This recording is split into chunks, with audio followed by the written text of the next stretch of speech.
in line with the stars, I'm in sync with the earth. 10 toes deep, flower child from the turf. I never switch sides, like even when I die, I'm a ride for the squad, lot of ties in the hearse. I've been on the vibe, kinda hard to describe. I'm in between, I'm good and it's fine, but I'm tired of the grind. Then I come alive in the night to realize I'm in the middle of the time of my life. I never so packed for the stack, never lied on the rap. Got a bag from the way that I write it. Queen looking Tyson, through that ass survive, doing 80 to the house. Then I hit into the sky, change haters on a tirade, talking to the crib in the face. Everyone, it's Steve from SnkrTechTalk, back with another video today. For today's video, we will be taking a look at the Nike Book 1 in the Hike colorway. Alright, so getting things started with this colorway of Devin Booker's first signature shoe, the Nike Book 1. This colorway has been dubbed the Hike colorway, and it's inspired by Devin Booker's love for hiking. So as you can see throughout the upper of the shoe, you kind of have a snake skin or reptile skin here at the back of the ankle collar right here. And then running down the lateral and medial side here at the midfoot, it's kind of like a python print.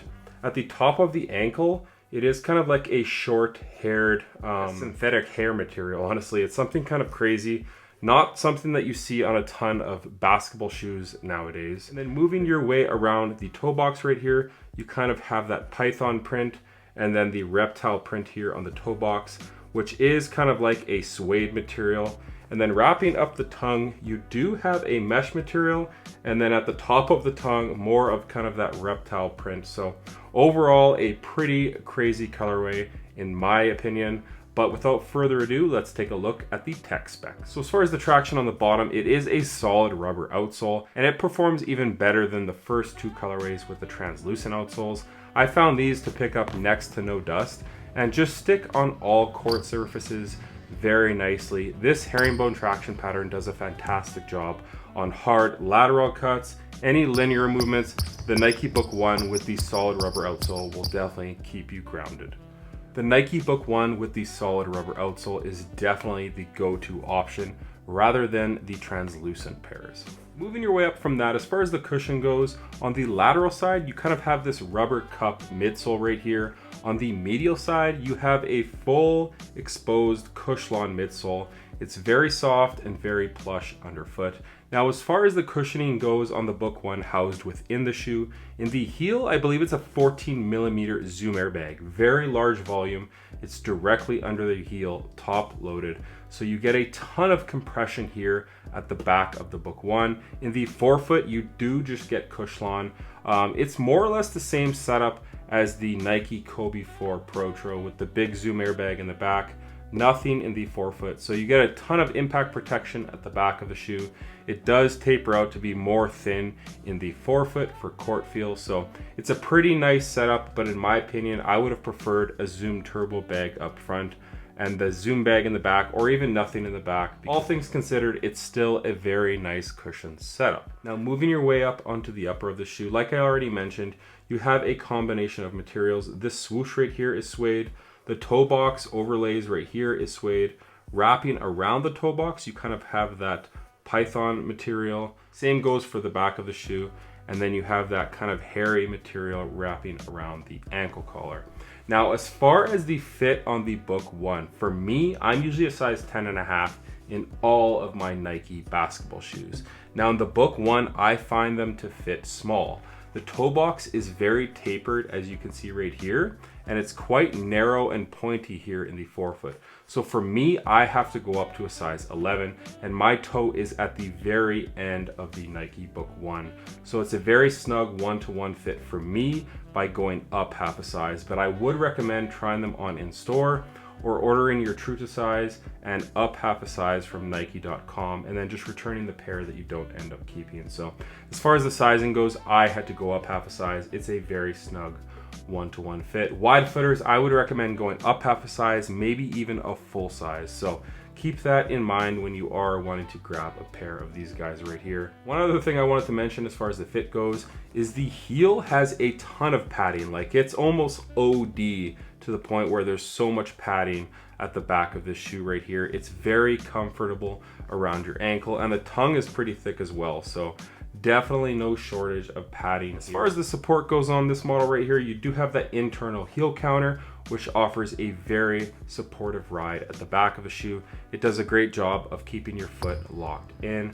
Moving your way forward from that, your foot does sit housed within this midsole ever so slightly, and then you do kind of have this toe wrap right here. It does wrap up to the traditional lacing system right here. So if you really crank these laces down, these raw materials will do a pretty good job of housing your foot in within this shoe right here. But keep in mind, if you have a shoe that does not fit or has a sloppy fit and you're not tying the shoe down very tight, you might slide around in the shoe because it does take some time to break in, because keep in mind these materials are raw, so there will be a little bit of stretch within them, but I really never had any issues on those hard lateral cuts. Moving your way to the bottom, you have a wide and stable base right here in the forefoot, a tiny kind of little outrigger right here that does kind of jut out a bit, and then I believe you do have a top loaded shank plate, which offers great torsional rigidity while maintaining forefoot flex on the Book 1. So overall, all things considered, it's a pretty supportive basketball shoe. I really never had any issues, but keep in mind on the first colorway, the first or second time I played them, I actually did tear my hamstring, which I'm still rehabbing from 10 weeks later. But I have got on court in this pair right here. And I absolutely love the Book 1's aesthetics because they have off-court appeal and on-court appeal. You can definitely take these out with jeans, and I think they definitely get the job done. They're very much kind of like a Nike Blazer and Nike Air Force One in my opinion as far as the aesthetics go. But sound off in the comments if you guys have tried these out and what you guys think of the Book 1 thus far. As far as the price point on this colorway, I believe the standard price of the Book 1 is $140 USD, around $180 here in Canada. This one here retailed for $150, $190 here in Canada. So they did bump up the price, I believe because of the materials, but all things considered, I enjoy this shoe on court. And sound off in the comments if you guys have hooped in them and what you guys think as well. Another thing that I'm not a huge fan of with this model is actually the breathability. So this shoe is very hot to play in because the only perforations that this shoe has is a couple right here on the toe box and then the tongue. Everything else is very hot as far as the materials go. It really traps the air in. And I noticed while playing in these, after about an hour to 2 hours of play, when I take them off, my socks are soaked. So that is one thing to note. If you need a breathable basketball shoe, I would skip these all together because they are not breathable at all. But that's going to do it for today's review on the Nike Book 1. If you guys want to take a look at my full performance review on this model right here, I will link it down in the description. But as always, let me know what you guys think of this model and this colorway. Have you guys picked up any colorways yet? And what do you guys think of his first signature shoe with Nike? As always, if you guys could like, comment, and subscribe, that would definitely help the channel out a ton. And check out my Instagram over at SnkrTechTalk, as it is an extension of my YouTube channel with all my pickups, basketball footage, and nostalgia as a whole. As always, thanks for watching today's video, and until next time, peace.